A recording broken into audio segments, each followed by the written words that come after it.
इस वीडियो में हम चर्चा करेंगे पर्वत योग की। पर्वत योग क्या होता है? देखिए, पर्वत योग केंद्र भावों के द्वारा बनता है। जब केंद्र भावों में शुभ ग्रह होते हैं और छठवें आठवें भाव में कोई भी ग्रह ना हो या छठवें आठवें भाव में शुभ ग्रह हो तो पर्वत योग बनता है। दोबारा सुन ले, कुंडली के केंद्र भाव 1, 4, 7, 8 भाव में शुभ ग्रह हो और कुंडली का छठवां आठवां भाव खाली हो, उसमें कोई ग्रह ना हो, या फिर उसमें भी अगर कोई ग्रह है तो शुभ ग्रह हो, तो पर्वत योग बनता है। इसके फल के बारे में क्या कहा गया है? इसके फल के बारे में यह कहा गया है कि पर्वत योग होने की स्थिति में जातक धनी होता है, संपन्न होता है, स्वतंत्र होता है, दानशील होता है, मजाकिया होता है, नगर या गांव का प्रधान होता है और कामुक भी होगा। ऐसा इस योग के फल कथन में कहा गया है। अब हम कुंडली के माध्यम से इस योग को समझने की कोशिश करते हैं और इसकी व्याख्या को समझने की कोशिश करते हैं। देखिए, इस योग में यह कहा जा रहा है कि कुंडली के जो केंद्र भाव होते हैं, कौन से केंद्र भाव होते हैं? पहला भाव, चौथा भाव, सातवां भाव और 10वां भाव, ये केंद्र भाव होते हैं। और छठवां और 8वां भाव ये त्रिक भाव होते हैं। तो इस योग में यह कहा जा रहा है कि यदि केंद्र भाव में शुभ ग्रह कौन से हैं? मतलब बलि चंद्रमा को हम शुभ मानते हैं, मतलब वो शुक्ल पक्ष का चंद्रमा हो, बलि चंद्रमा हो। और दूसरा, हम बुध, गुरु और शुक्र को हम शुभ ग्रह मानते हैं। खास तौर पर बुध, शुक्र, गुरु, ये तीन तो शुभ होते ही हैं। चंद्रमा कंडीशन के अनुसार शुभ होता है, ठीक है। तो यदि यह ग्रह केंद्र में है, मान लो बुध यहां बैठा है, गुरु यहां बैठा है, शुक्र यहां बैठा है, तो ये पर्वत योग का निर्माण करते हैं। इसकी ये एक कंडीशन है। दूसरी कंडीशन क्या है कि छठवें और आठवें भाव में कोई ग्रह ना हो, मतलब छठवें और आठवें भाव में कोई ग्रह ना हो और शुभ ग्रह केंद्र में बैठे हो तो पर्वत योग बनता है। अब इसमें एक व्याख्या और कही गई है, उसमें यह कहा गया है कि मान लो छठवें और आठवें घर में कोई ग्रह है, तो छठवें आठवें घर में जो ग्रह है वो ग्रह भी शुभ ग्रह होना चाहिए। मान लो बुध है यहां पर, ठीक है, बाकी शुभ ग्रह केंद्र में बैठे हैं, जैसे जुपिटर यहां बैठा है, वीनस यहां बैठा है और बलि चंद्रमा यहां बैठा है, तो ये भी पर्वत योग हो गया।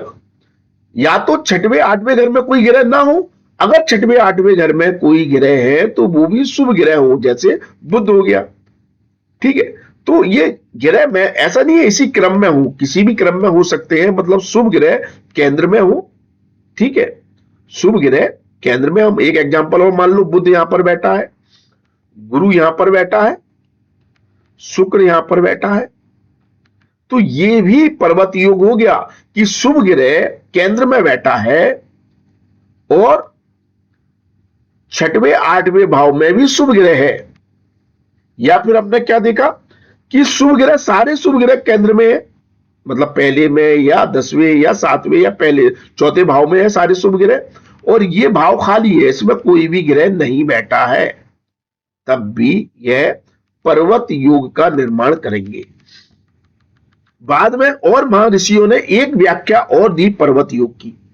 वो ये कहते हैं कि पहले भाव का स्वामी ग्रह, मतलब जो लग्नेश होता है वो, और 12वें भाव का स्वामी ग्रह, मतलब जो द्वादश होता है वो, उन दोनों का भी यदि परस्पर केंद्र योग है, मतलब दोनों परस्पर केंद्र स्थान में है, एक दूसरे से केंद्र स्थान में है, तो ये भी पर्वत योग का निर्माण करते हैं। अब एक दूसरे से केंद्र स्थान में मतलब, अब हम एक एग्जांपल ले लेते हैं। मान लो मिथुन लगन की कुंडली है अब यहां पर मिथुन लगन की कुंडली में लग्नेश कौन हो गया? बुध हो गया, मर्क्यूरी हो गया, ठीक है।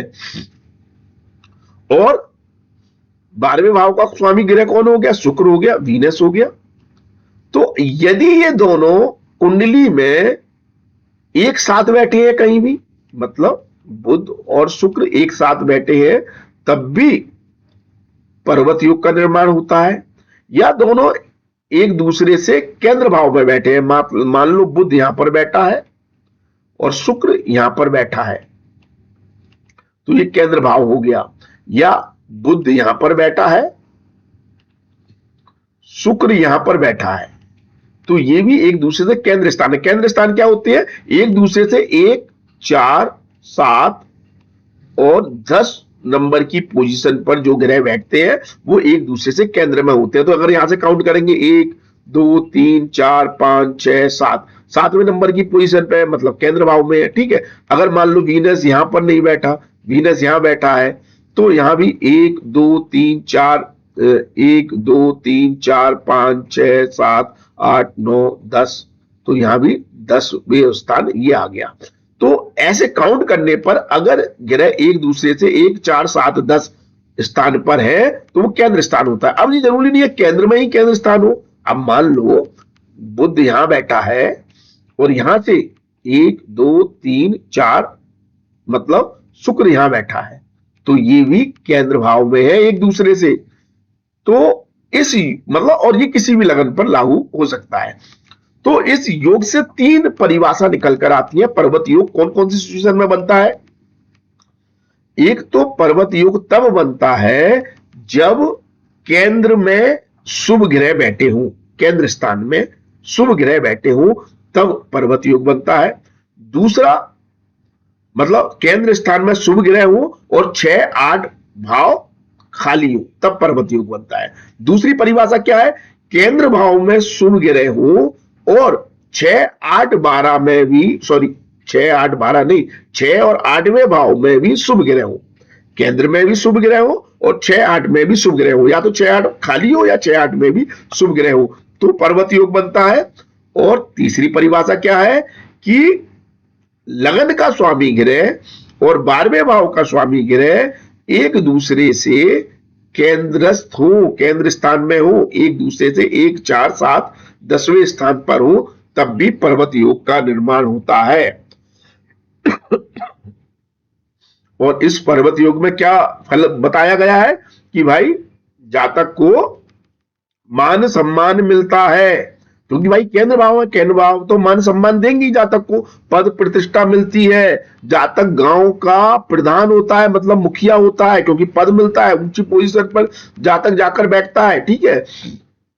जातक धनी होता है क्योंकि केंद्र भाव मतलब कर्मशील बनाते हैं, मतलब चीजों को, मतलब समाज को, दुनिया को दिखाई दे वो चीजें आपके लिए लेकर आते हैं केंद्र भाव, ठीक है।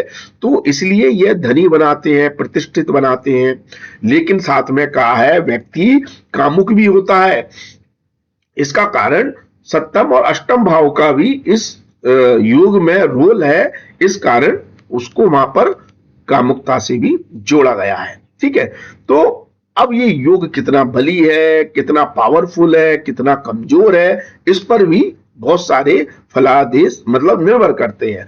अब ये तभी संभव है, ये अलग अलग कुंडलियों पर अलग अलग तरह का ये फल देगा, क्योंकि किस कुंडली में कौन सा ग्रह राजयोग बना रहा है, धन योग बना रहा है, किन भावों का स्वामी है, कितना बली है, उच्च का है, नीच का है, केंद्र में कितना पावरफुल है, पापी ग्रह उसे देख रहे हैं या शुभ ग्रह देख रहे हैं, तो बहुत सारी कंडीशन यहाँ पर बन जाती हैं। उससे उसका बलाबल पता चलता है। जितना शुभ ग्रह योग होगा, जितना पावरफुल योग होगा, उतने ही ज्यादा जातक धनवान या समृद्धमान बन सकता है, ठीक है।